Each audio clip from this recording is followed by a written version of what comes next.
knowledge is potential power, but applied knowledge is the true power. So us through the process for us, we learned on the go. And what I mean by that is literally we just hopped off the porch.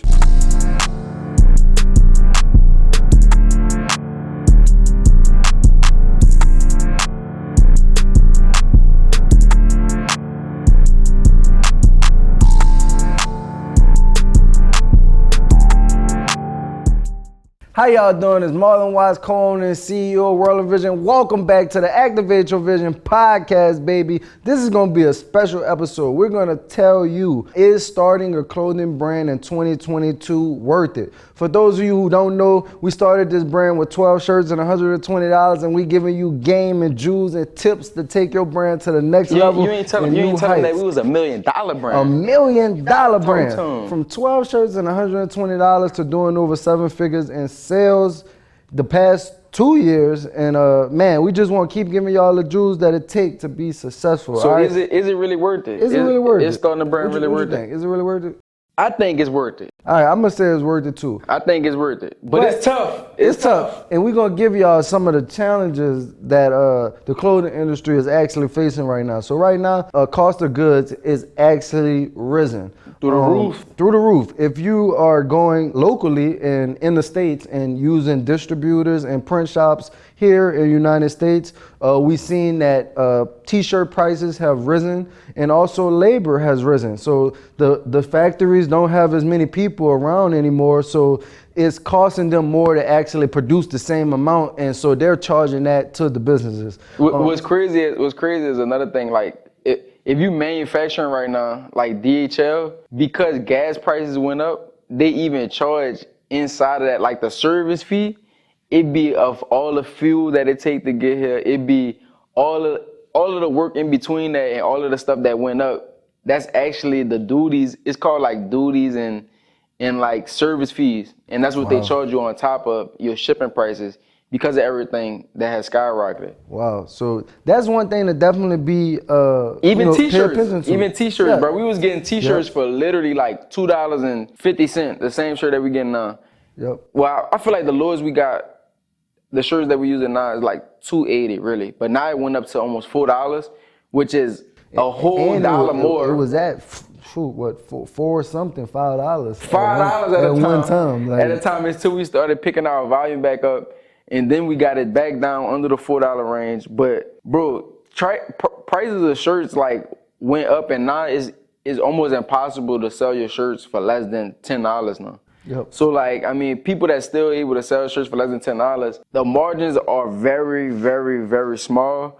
So the it's not as easy as it was to like get 3,000 units at $5 per shirt, and then now you're able to use ads to scale up.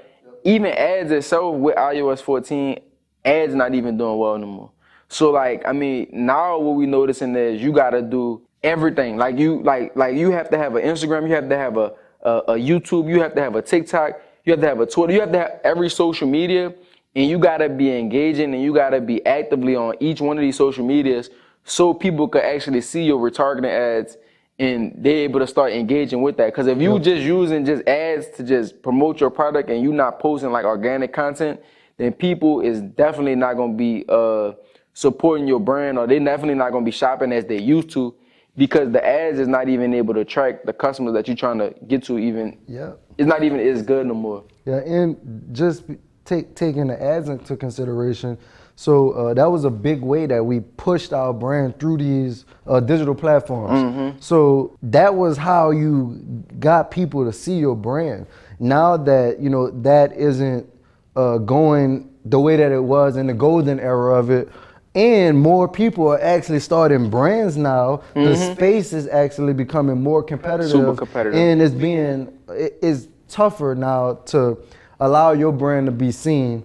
So definitely you have to be digital savvy and be able to create content for your clothing brand in 2022. You gotta be able to stand out. All right, some good things. All right, so we told them some of the challenges that it was, but we told them that it was worth it. So what were some of them things that was worth it for you? I think just starting a brand in general is just gonna be learning about like entrepreneurship, because anybody out there, at the end of the day, if you starting a brand, you technically want to be an entrepreneur. You want to own your own business.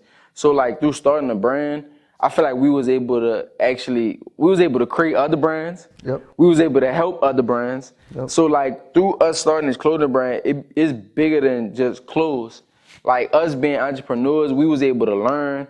Like just like what I was just saying, like it was a lot of problem solving. Like when things come at us, we know how to solve those things. We know what to do. We know how to adjust.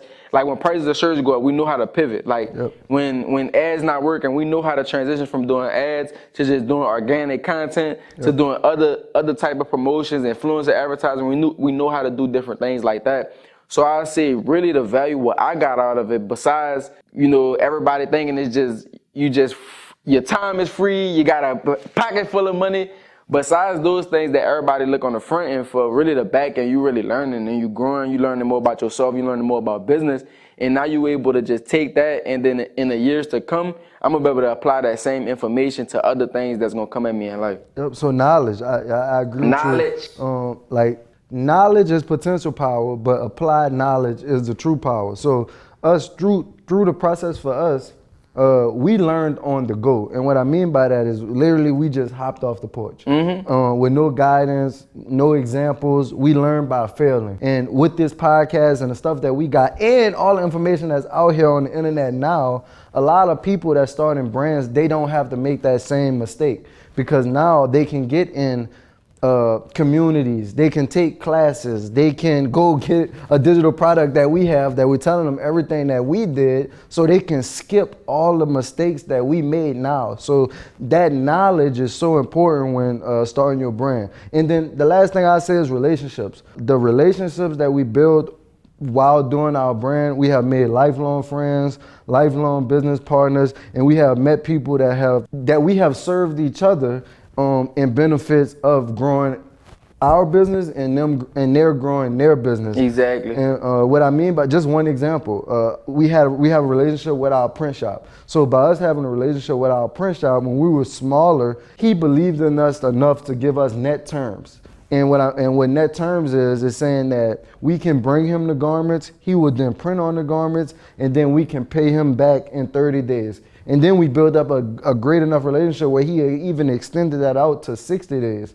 So building those relationships, getting knowledge, and developing your entrepreneur skills is all the things that was worth it. And those skill sets, relationships, and knowledge that we got is what's gonna take us further also in the future. So relationships is what keep you paid, all right? So if you keep great relationships, things like prices and when they get competitive, you're gonna be able to have an upper hand on the market, because your price is gonna be able to at least not go like as much up as if you didn't know them at all. You could try to negotiate and bargain to the price points that you need to be at. And then also you're able to just have those relationships.